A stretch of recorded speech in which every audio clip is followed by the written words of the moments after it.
Bueno, hermanos, lo que acabamos de cantar, la primera estrofa ya resume el sermón de hoy. Dice ahí, pon tu mirada en Cristo, tan lleno de gracia y amor, y lo terrenal, sin valor, será a la luz del glorioso Señor. Ya lo hemos cantado y ahora en el texto de hoy queremos profundizar en esta gran verdad. Así que acompáñenme a 1 Timoteo, capítulo 6, a los versículos 6 al 10. 1 Timoteo 6, los versículos 6 al 10. Dice la palabra del Señor. Pero la piedad, en efecto, es un medio de gran ganancia cuando va acompañada de contentamiento. Porque nada hemos traído al mundo, así que nada podemos sacar de él. Y si tenemos que comer y con qué cubrirnos, con eso estaremos contentos. Pero los que quieren enriquecerse caen en tentación y lazo y en muchos deseos necios y dañosos que hunden a los hombres en la ruina y en la perdición. Porque la raíz de todos los males es el amor al dinero, por el cual, codiciándolo algunos, se extraviaron de la fe y se torturaron con muchos dolores. Vamos a orar. Señor, te damos gracias por el pasaje de hoy.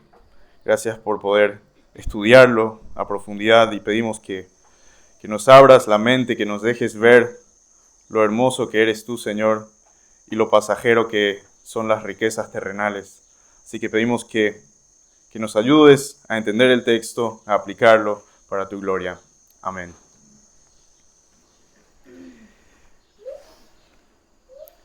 Imagínense el siguiente escenario y analicen bien cuál sería su reacción en una situación como esta. Imagínate que tu mejor amigo, tu amigo de toda la vida o tu amiga de toda la vida, te llama un día urgente y te dice, tenemos que reunirnos, tenemos que hablar. Y suena un poco raro, ¿no? Su voz está un poco incómoda, no sabes qué le pasa. Y te dice, tenemos que hablar urgente, ya no aguanto más. Así que te tomas un día libre, viajas una larga distancia para visitar a tu amigo, se sientan tranquilos en un ambiente de confianza y con muchas lágrimas empieza la conversación, tu amigo diciendo, tengo que confesarte algo.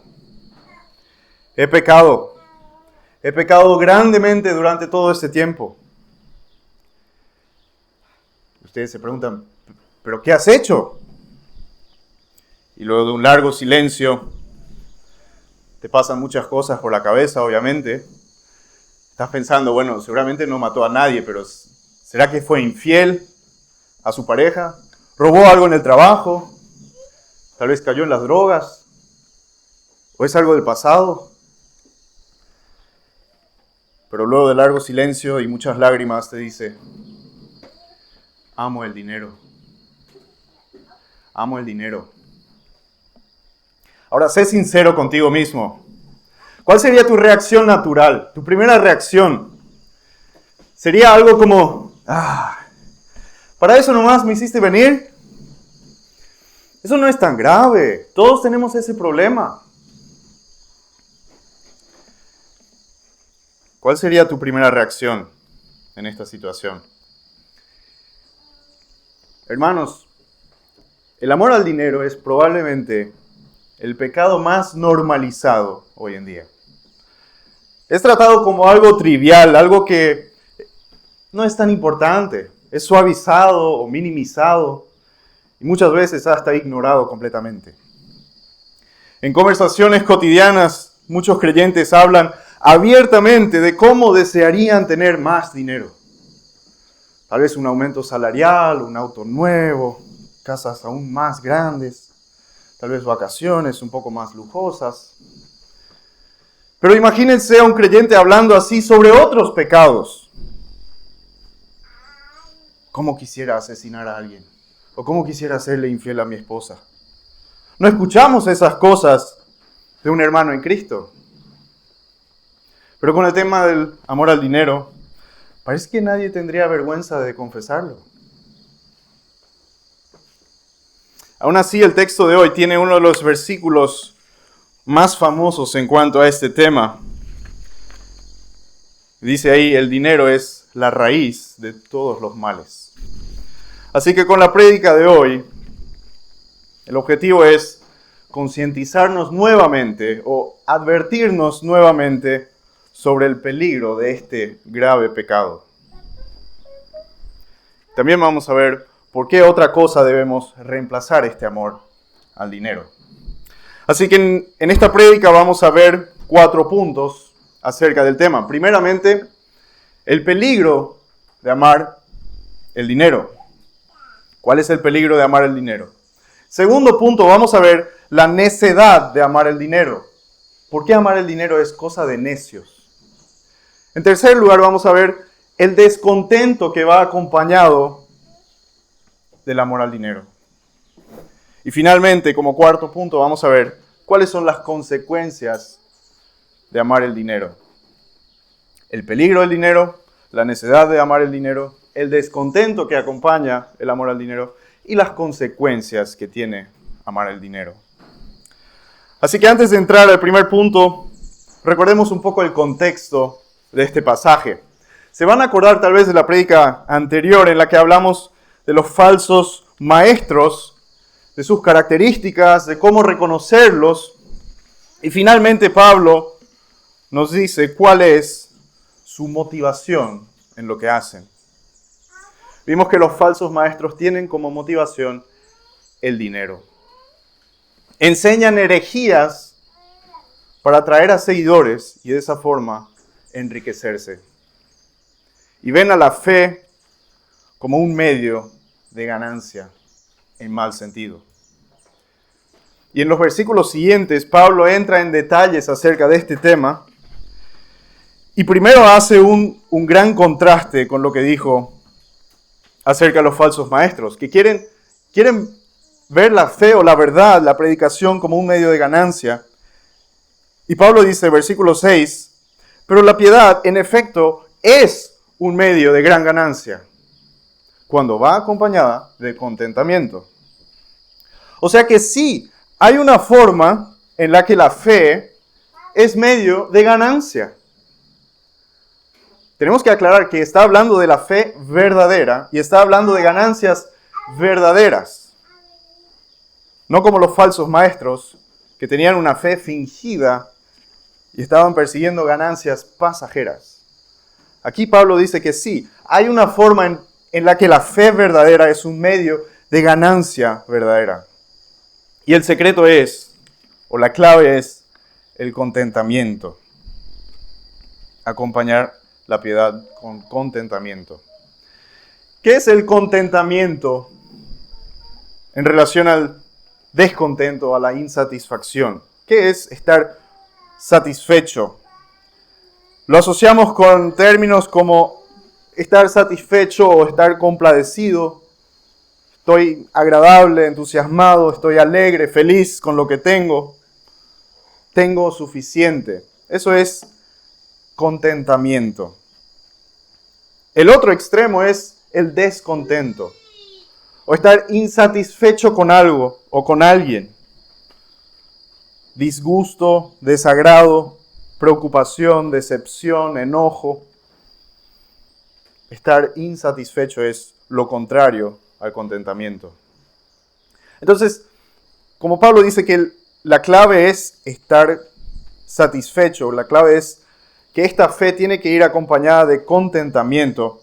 Así que vamos a profundizar un poco en el contentamiento y lo que significa esto. Tengo 4 observaciones aquí.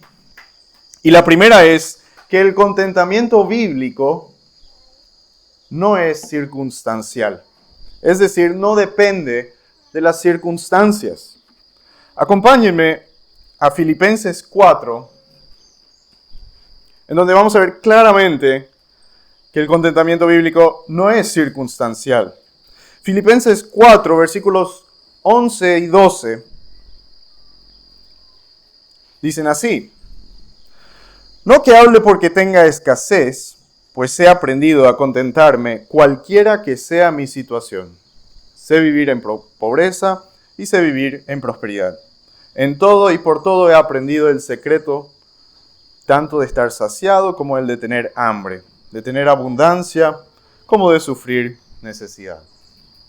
Aquí vemos claramente, como Pablo dice, he aprendido a contentarme cualquiera que sea mi situación, sea pobre o rico. Ese es el primer punto que tenemos que entender en cuanto al contentamiento. No depende de las circunstancias. El segundo punto es que el contentamiento del creyente tiene un fundamento, tiene una base, tiene una explicación de por qué podemos estar satisfechos. Acompáñenme a Hebreos capítulo 13, donde vamos a encontrar cuál es el fundamento o el porqué del contentamiento del creyente. Hebreos capítulo 13, versículos 5 y 6.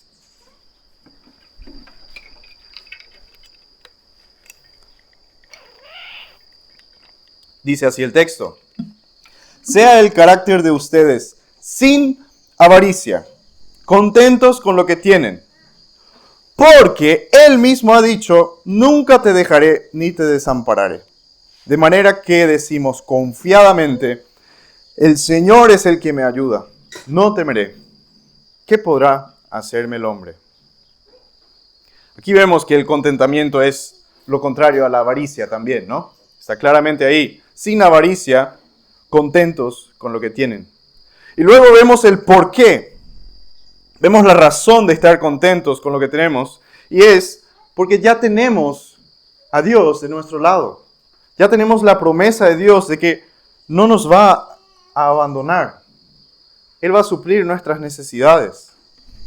Con eso vamos al tercer y cuarto punto en cuanto al contentamiento, y es que está relacionado con nuestra confianza en Dios y con nuestras prioridades. Y para eso vamos a Mateo capítulo 6, a leer un texto un poco más largo en el que Jesús explica cómo debe ser nuestro contentamiento. Está relacionado a nuestra confianza en Dios y tiene que ver con nuestras prioridades. Mateo capítulo 6, versículos 24 en adelante, dice: nadie puede servir a dos señores, porque o aborrecerá a uno y amará al otro, o apreciará a uno y despreciará al otro. Ustedes no pueden servir a Dios y a las riquezas. Por eso les digo, no se preocupen por su vida, qué comerán o qué beberán, ni por su cuerpo, qué vestirán. ¿No es la vida más que el alimento y el cuerpo más que la ropa? Miren las aves del cielo que no siembran, ni ciegan, ni recogen en graneros, y sin embargo, el Padre Celestial los alimenta. ¿No son ustedes de mucho más valor que ellas? ¿Quién de ustedes, por ansioso que esté, puede añadir una hora al curso de su vida? Y por la ropa, ¿por qué se preocupan? Observen cómo crecen los lirios del campo. No trabajan ni hilan. Pero les digo que ni Salomón, en toda su gloria, se vistió como uno de ellos. Y si Dios así viste la hierba del campo, que hoy es y mañana es echada al horno, ¿no hará Él mucho más por ustedes, hombres de poca fe? Por tanto, no se preocupen diciendo, ¿qué comeremos? ¿O qué beberemos? ¿O con qué nos vestiremos? Porque los gentiles buscan ansiosamente todas estas cosas, que el Padre Celestial sabe que ustedes necesitan todas estas cosas.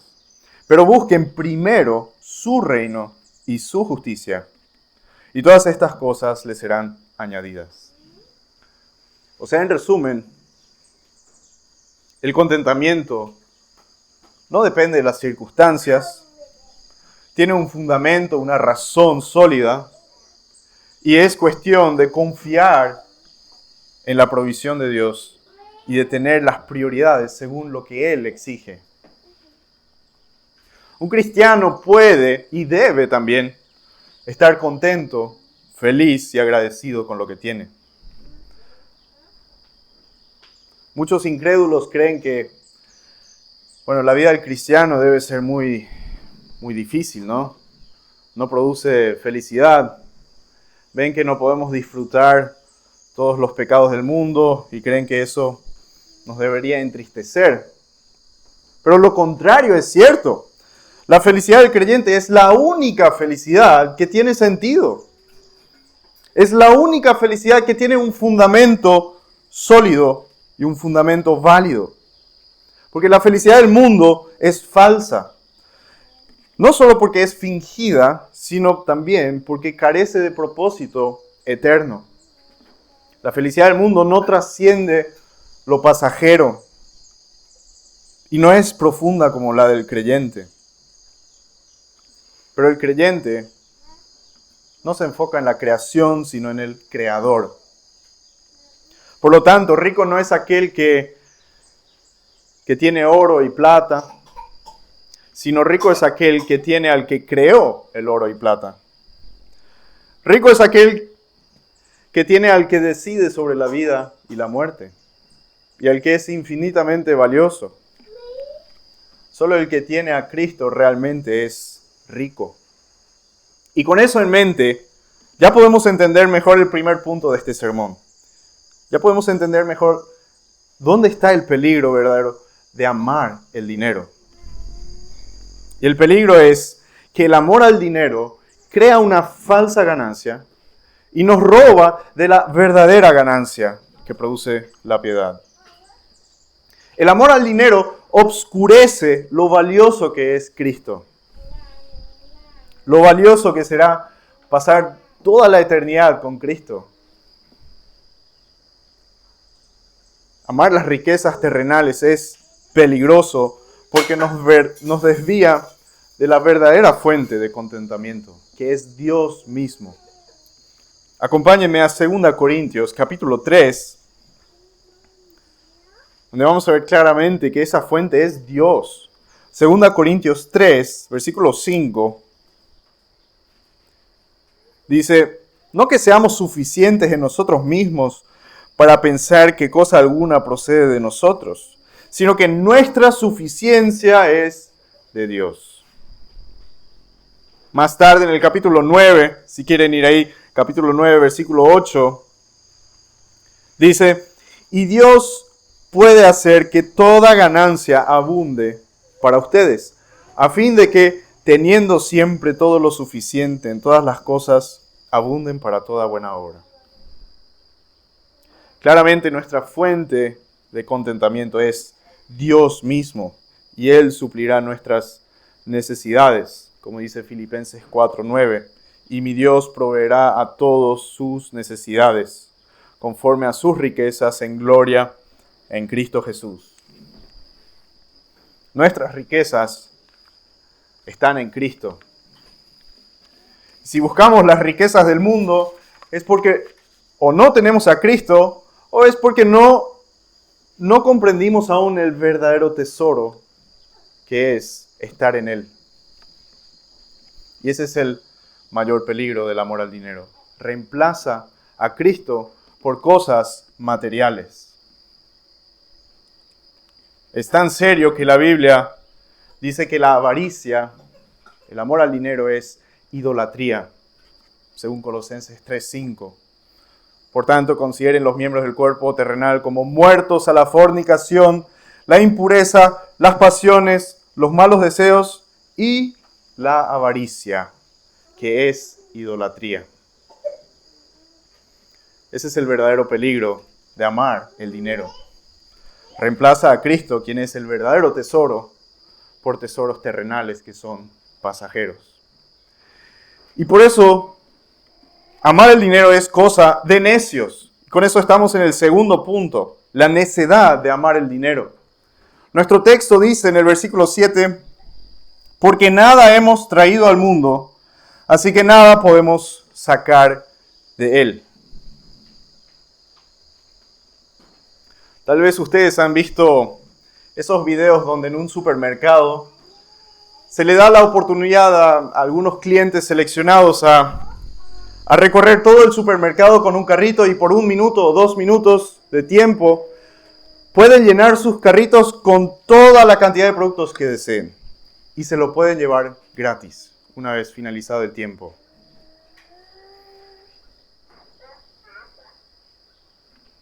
Ayer estuvimos viendo con mi esposa uno de estos videos y una señora en 5 minutos creo que llenó 5 carritos con mercadería y todo se lo podía llevar gratis. Ahora, imagínense algo muy similar. Ustedes están en un supermercado y el dueño les ofrece lo mismo, pero les dice, te doy 60 segundos para que llenes este carrito con todo lo que quieras, pero después no te lo puedes llevar, tienes que devolverlo. ¿Tendríamos el mismo comportamiento? Íbamos a correr y llenar el carrito con todas las comidas favoritas que tenemos para luego de 60 segundos ahí, o cuando el tiempo se acabe, estar ahí, bueno, ahora tenemos que devolverlo todo. Diríamos, esto no tiene sentido. ¿Por qué voy a esforzarme en llenar un carrito? Ese no es el punto, quiero llevarme las cosas. Pero piensen un poco, ¿cuál es la diferencia entre 60 segundos y 60 años? ¿O 90 años? ¿O 150 años? Comparado con la eternidad, 60 segundos y 60 años, básicamente, no hay diferencia entre estos tiempos. Pero mucha gente anda corriendo por la vida, agarrando todo lo que puede, tratando de ganar lo máximo posible, tratando de aprovechar cada oportunidad que tienen para ganar un poco más de dinero.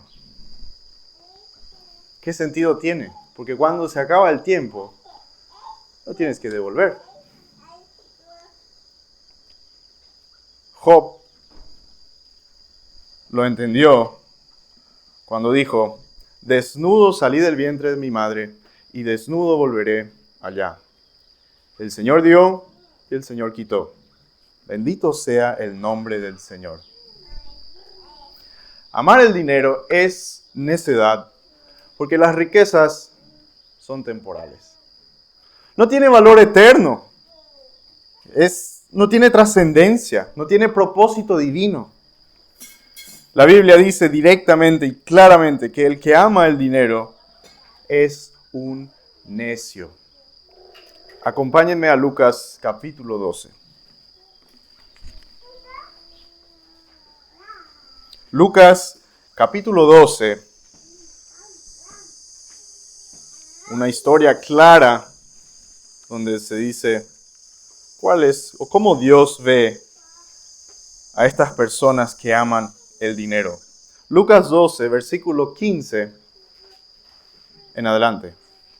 También les dijo, estén atentos y cuídense de toda forma de avaricia, porque aun cuando alguien tenga abundancia, su vida no consiste en sus bienes.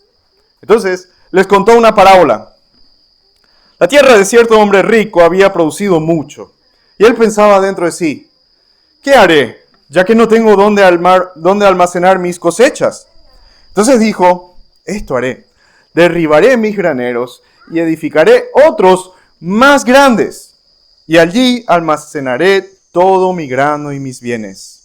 Y diré a mi alma, alma, tienes muchos bienes depositados para muchos años. Descansa, come, bebe, diviértete. Pero Dios le dijo, necio, esta misma noche te reclaman el alma. Y ahora, ¿para quién será lo que has provisto? Así es el que acumula tesoro para sí y no es rico para con Dios. A los ojos de Dios, el que ama el dinero es un necio. Ahora, algunos pensarán, bueno, pero como seres humanos tenemos ciertas necesidades. Tenemos necesidades físicas, materiales, biológicas, para sobrevivir. Necesitamos algo de dinero. Tenemos que comer, dormir, necesitamos cierta protección contra los elementos, contra el frío, contra el calor. Entonces, ¿es pecado suplir estas necesidades? ¿Qué dice la Biblia al respecto? Y vamos al libro de sabiduría y leer el Proverbio, capítulo 30, versículos 8 y 9. Proverbios 30, versículos 8 y 9.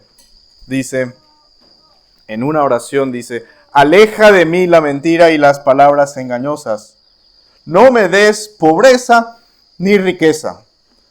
Dame a comer mi porción de pan. No sea que me sacie y te niegue y diga, ¿quién es el Señor? O que sea menesteroso y robe y profane el nombre de mi Dios.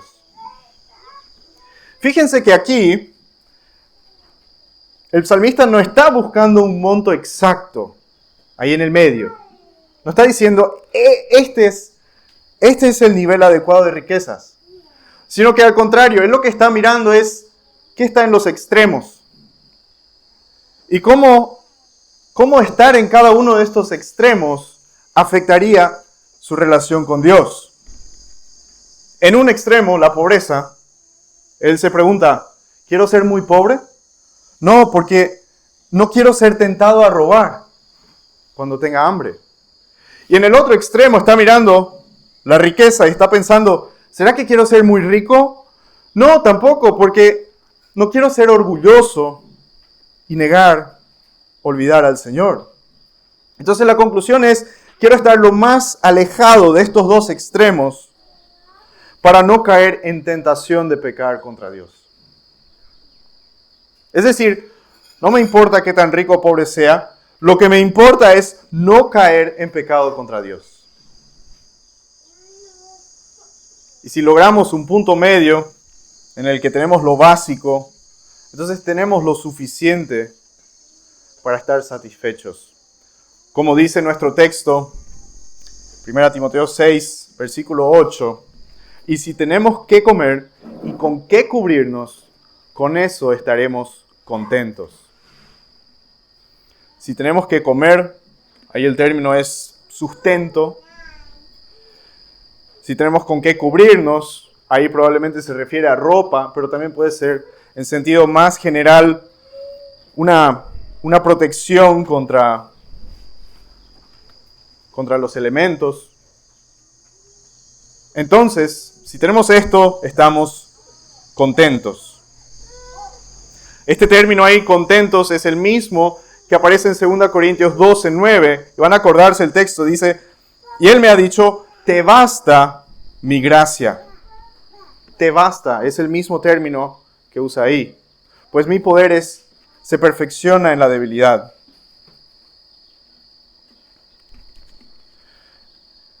Dios no nos debe nada. No está endeudado con nosotros. No tenemos derechos que le podemos reclamar. Sí, Él nos dio el derecho de ser sus hijos, pero fue un regalo. No lo teníamos antes, cuando éramos enemigos de Él. Aún así, Dios nos provee todo lo necesario aquí en la tierra. Ahora ustedes pensarán, bueno, yo necesito esto. Ya tienen su lista de sus necesidades. Pero es Él quien sabe cuáles son nuestras necesidades. Pero si amamos las riquezas, entonces no estamos satisfechos con lo que Dios nos ha proveído. Y constantemente queremos más. Y con eso llegamos al tercer punto.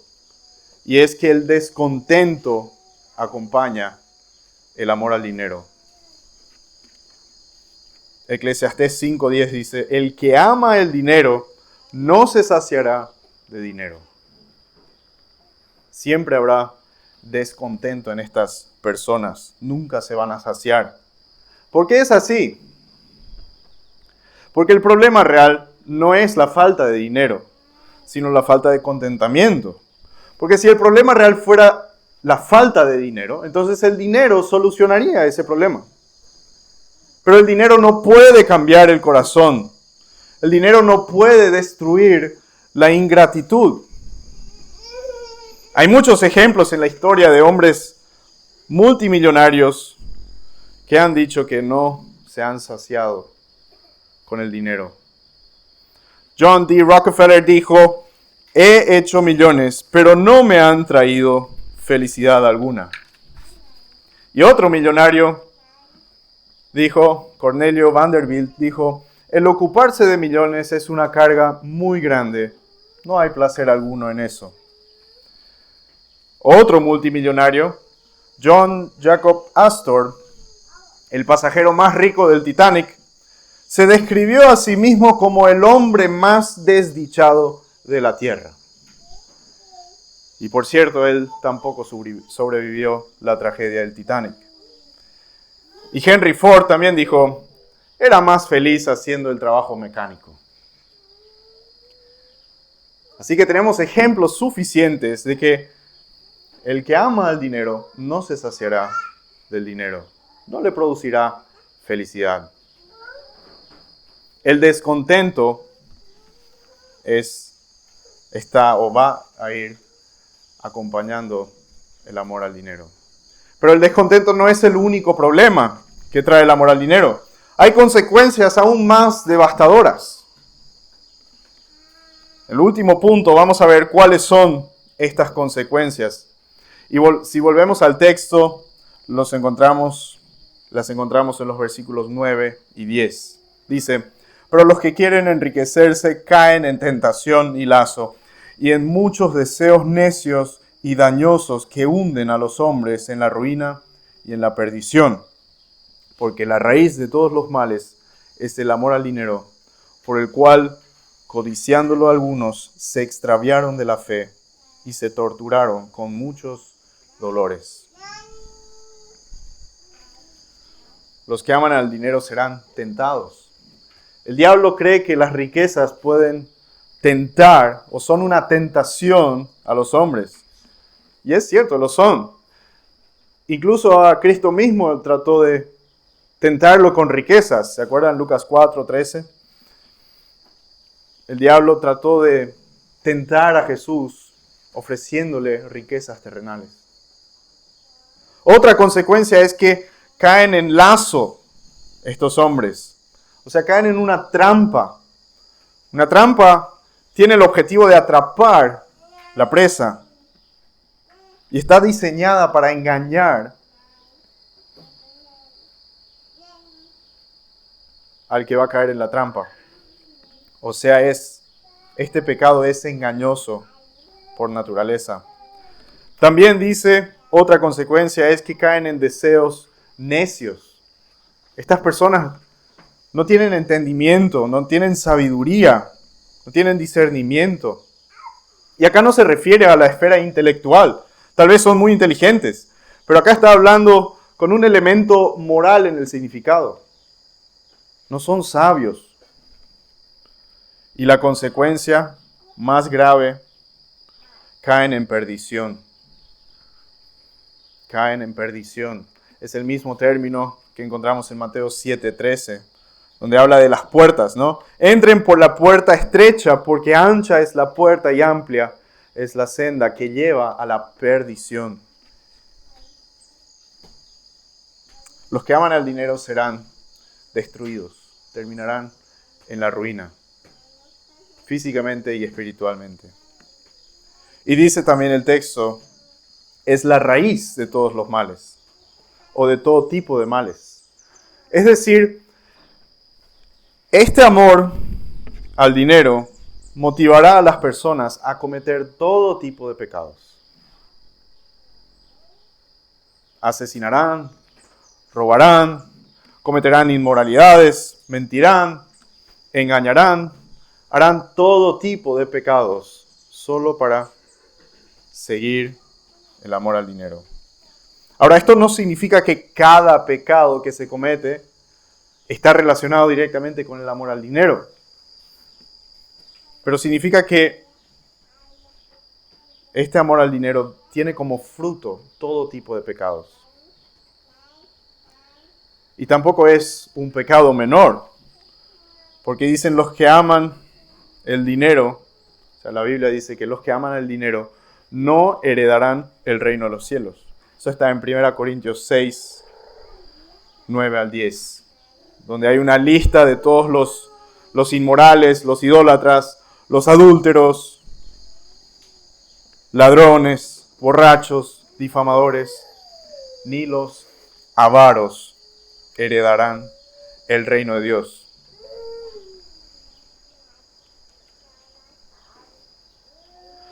Ustedes saben que soy economista y en mi trabajo tengo que hacer muchas proyecciones a futuro. Tengo que hacer muchos cálculos y planillas acerca de cómo va a ser la situación financiera de la empresa o de un proyecto dentro de 5 años o 7 años o 10 años, a veces más, tal vez 20 años. Y tal vez ustedes también hacen proyecciones financieras de sus finanzas personales.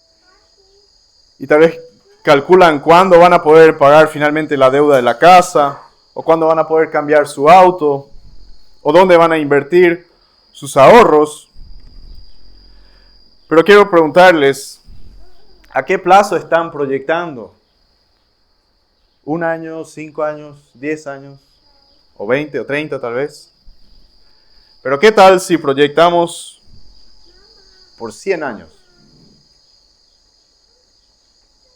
¿Dónde estarás hoy en 100 años? ¿Cuánto te importará tu dinero de hoy dentro de 100 años? ¿Cuáles serán entonces tus prioridades? No seas un necio, no arriesgues tu vida, no pongas en peligro tu alma. Si eres creyente, ya eres rico. Bástate de su gracia y vive contento con lo que ya tienes. Hermanos, vamos a orar.